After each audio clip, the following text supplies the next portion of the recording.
এক গ্রামের পাশে এক পাহাড়ের নিচে একজন রাখাল বালক বাস করত। সে প্রতিদিন গরু ছাগল চড়াতে পাহাড়ে যেত। তার জীবন ছিল শান্ত, তবে দরিদ্র থেকে সবসময় পিছু ছাড়তো না।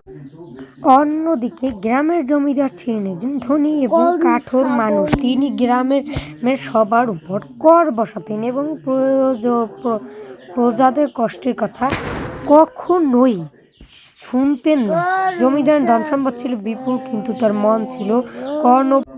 একদিন রাখাল ছেলেটি পাহাড় চড়াতে গিয়ে দেখল একটি ছাগল পাহাড়ের উঁচুতে উঠে গেছে এবং নামতে পারছে না। ছাগলটি উদ্ধার করতে গিয়ে সে দেখতে পেল পাহাড়ের একটি গুহায় সোনার কলস। সে প্রথমে ভয় পেল, কিন্তু পরে সাহস করে কলসটি বের করে গ্রামের দিকে নিয়ে গেল। গ্রামে ফিরে সে সোনার কলসটি জমিদারের কাছে নিয়ে যায়, কারণ তার মনে হয়েছিল এত বড় ধন সম্পদ তার জন্য নয়। জমিদার সোনার কলস দেখে খুশি হলেও তার লোভ আরো বেড়ে গেল।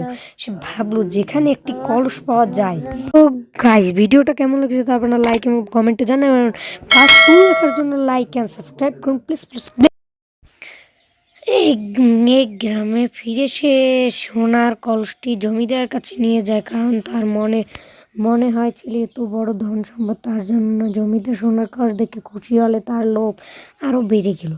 সে ভাবলো যেখানে একটি কলস পাওয়া যায় সেখানে আরো কলস থাকতে পারে। জমিদার তার কর্মচারীদের পাঠিয়ে পাহাড়ের গুহাটি খুঁজতে বলল, কিন্তু যতই খোঁজ করুক তারা আর কিছুই পেল না। জমিদার রাগান্বিত হয়ে রাখাল ছেলেটিকে দোষারোপ করলো যে সে আরো সোনা লুকিয়ে রেখেছে। রাখাল ছেলেটি কান্নায় ভেঙে পড়ে বলল, আমি শুধু একটি কলসি পেয়েছি, তা আপনাকে দিয়ে দিয়েছি, আপনার কাছে আমার কিছু। গ্রামের লোকেরা এই ঘটনাটি শুনে একত্রিত হলো এবং জমিদার লোভের প্রতিবাদ করলো। তারা বলল, রাখাল ছেলেটি তার সততার প্রমাণ দিয়েছে, আপনি তার প্রতি অবিচার করছেন।